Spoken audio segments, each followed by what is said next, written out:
Hello and welcome back to the Gluten Free RN podcast. I'm Nadine the Gluten Free RN. Today during episode 65, I'm going to investigate celiac disease in Russia. Stay tuned.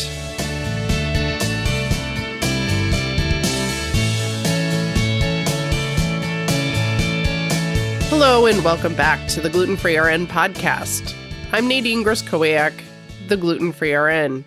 During episode 65, I'm going to talk about celiac disease in Russia. How exciting, right? There's all this information about Russia sort of in the news and all those interesting, shall we say, connections. And today we're going to find out if there's any celiac disease in Russia, because it's really hard to find out that information. If you have any information about celiac disease in Russia, I would be very interested to hear from you.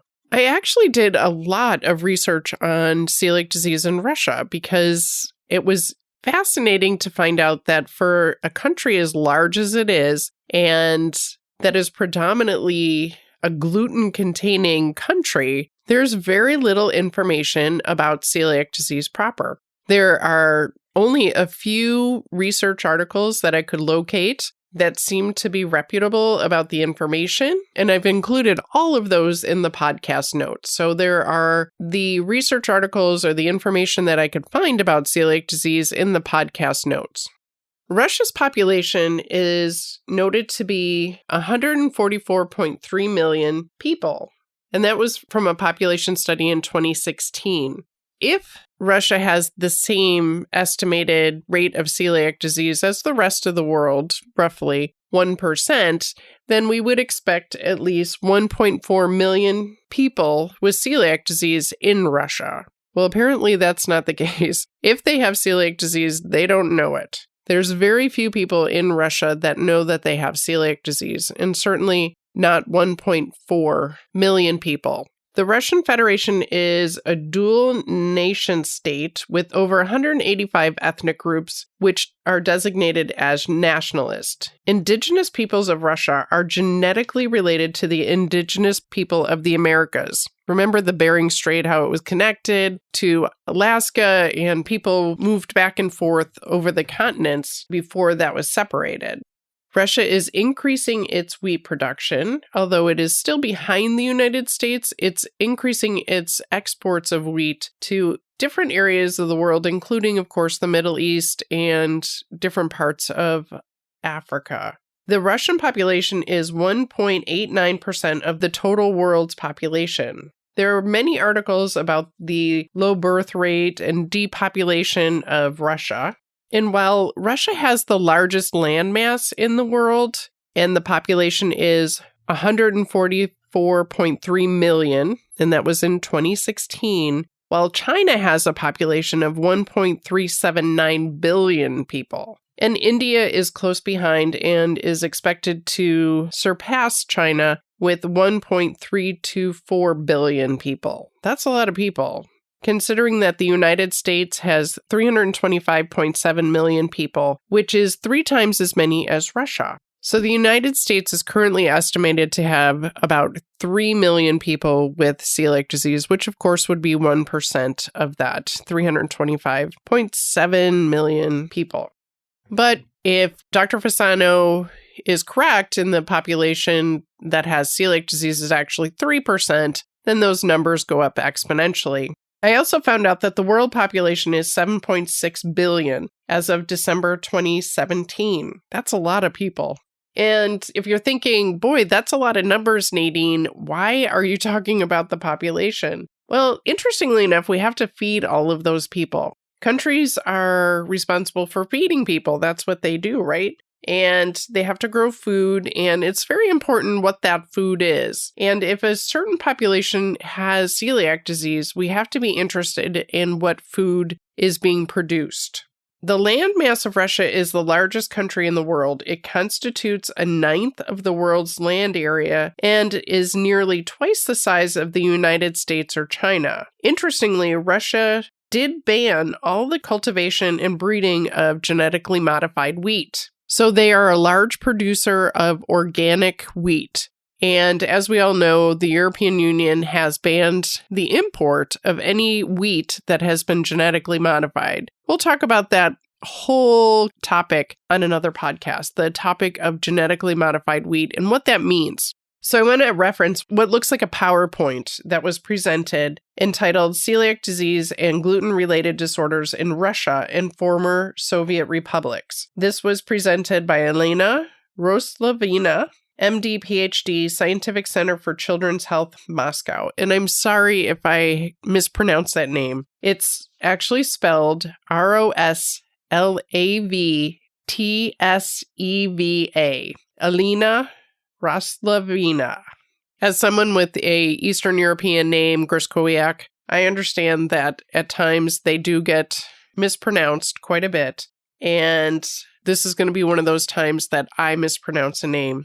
So celiac disease in Russia in the 1980s, I'm just going to read a few of these points. The first diagnosis of celiac disease in Russia referred to the late 1970s, 1980s. These were typical cases with severe malabsorption. The diagnosis of celiac disease was unknown by most pediatricians and gastroenterologists. All such patients were treated as chronic enteritis, enzomyopathy, and intestinal dysbacteriosis. Diagnosis, much loved in our country, which means somewhat like bacterial overgrowth. Celiac disease had been diagnosed only in Moscow, St. Petersburg, where pediatric endoscopy was available. Capsule or aspiration biopsy had never been used in Russia. Serological methods were absent or restricted to anti-gliadin antibodies, which is the AGA test. No gluten-free foods were available. And if you refer to the PowerPoint notes that I've included in the podcast notes, you'll be able to see these pictures of children, and they're somewhat horrifying. They have the very typical presentation, the very classic presentation of children with celiac disease. They have a bloated belly, stick arms and legs. They're clearly emaciated and starving. They have that very saggy bottom area or buttocks.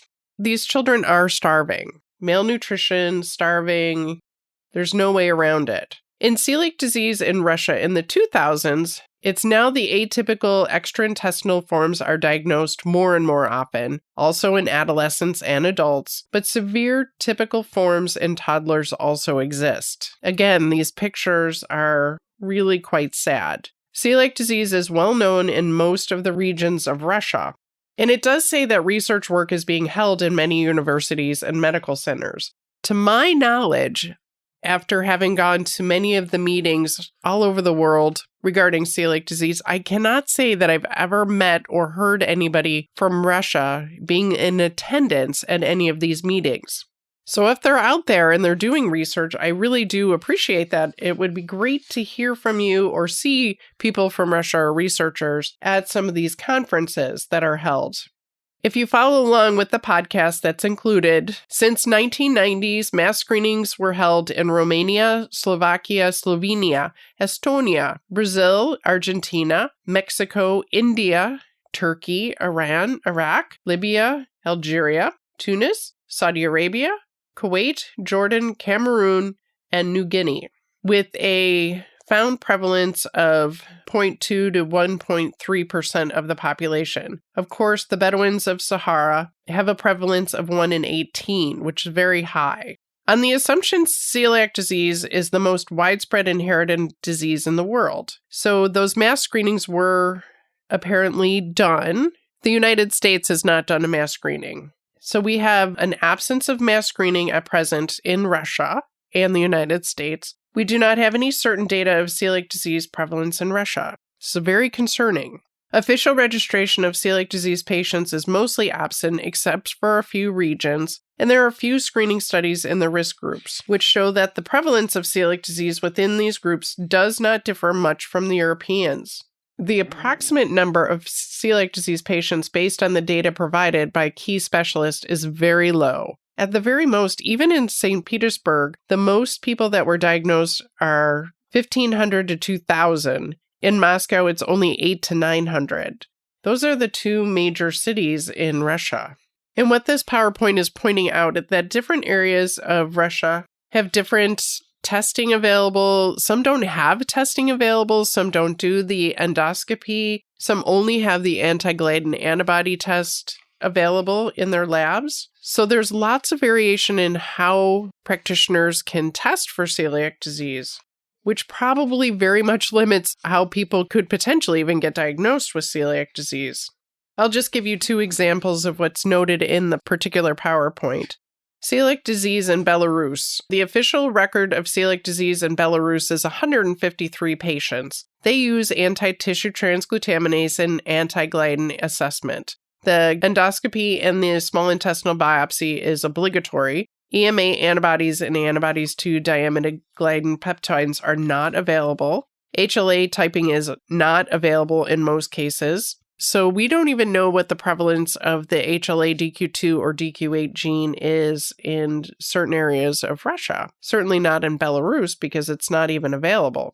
The endoscopy and biopsy is used for screening in risk groups. All diagnostic procedures are free for patients and are financed by the government. Children under 18 years with established gluten-free diagnosis receive governmental support and disability pension. The diagnoses of non-celiac gluten sensitivity are made after celiac disease and wheat allergy exclusion. The prevalence of celiac disease in Latvia based on serologic screening among adults range from 0.35% to 0.49%, depending on the criteria used. There is a register of celiac disease children aged 0 to 18 since 2005, but not for adults. The number of celiac disease children in the record is approximately 1,500. The overall number of patients, including adults, is around 4,000.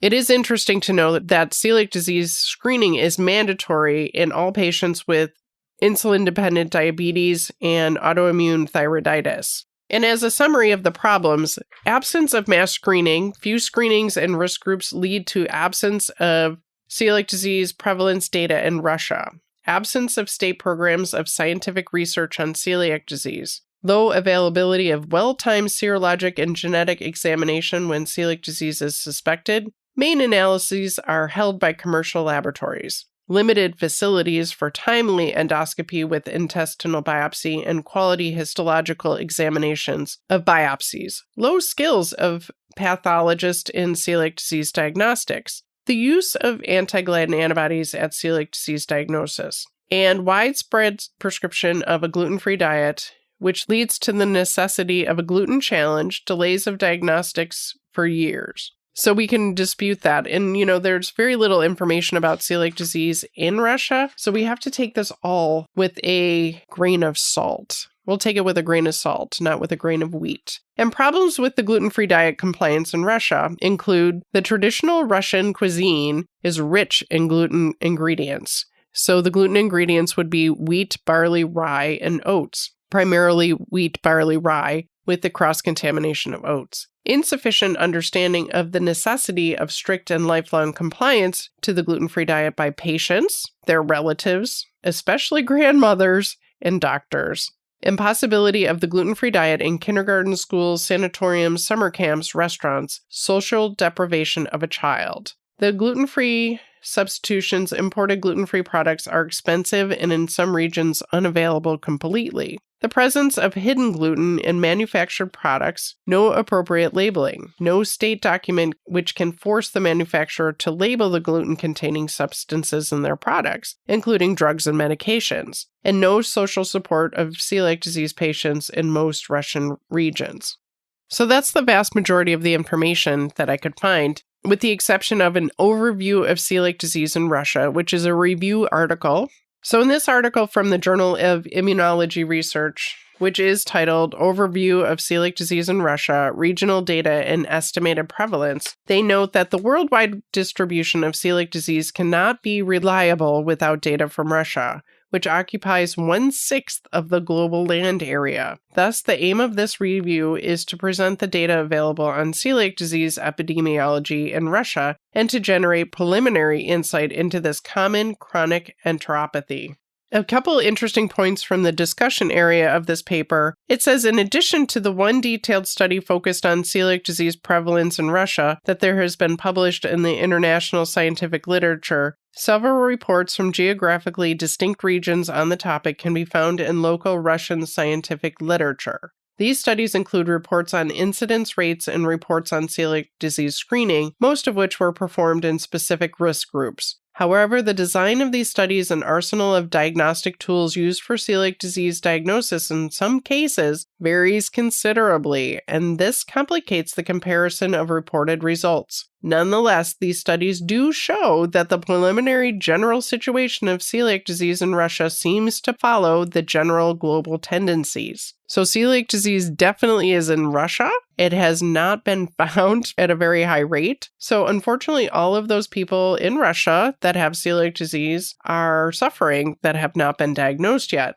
It's also noted that celiac disease is often diagnosed in the first year of life in children after introducing gluten-containing cereals into the mixed feeding. It's also noted the results in celiac disease incidence and prevalence in the different regions of Russia obtained for children cohorts revealed no clearly differentiated gender-related dependence. These data are in contradiction with well-documented general female dominance among celiac disease patients and can be explained by the peculiarities of the patient's recruitment among the children falling into the specific risk groups. Now, interestingly enough, depending on who you talk to, there is no gender-related difference.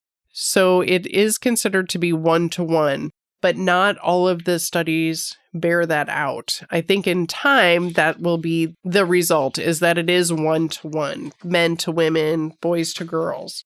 The conclusion of this paper is that the present data on celiac disease prevalence in Russia may give us some notion about the gluten intolerance situation in the country. As shown, the average celiac disease frequency in the general Russian population is about 0.2 to 0.6%. However, the real rate is still unknown due to the absence of general diagnostic data from all of the citizens.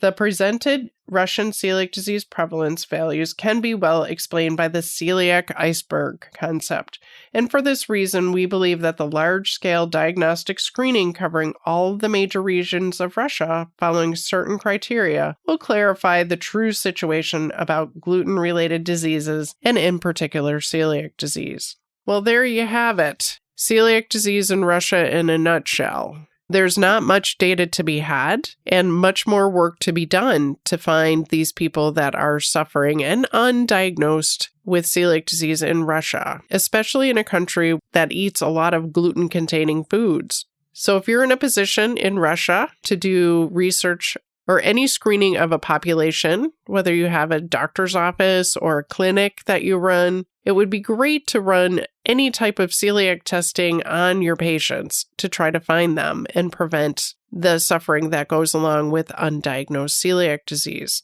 And as noted, we do need Russia's incidence and prevalence of celiac disease so that a true worldwide data can be accumulated. I'm Nadine Gruskowiak, the Gluten Free RN. That wraps up Russia and Celiac Disease, episode 65.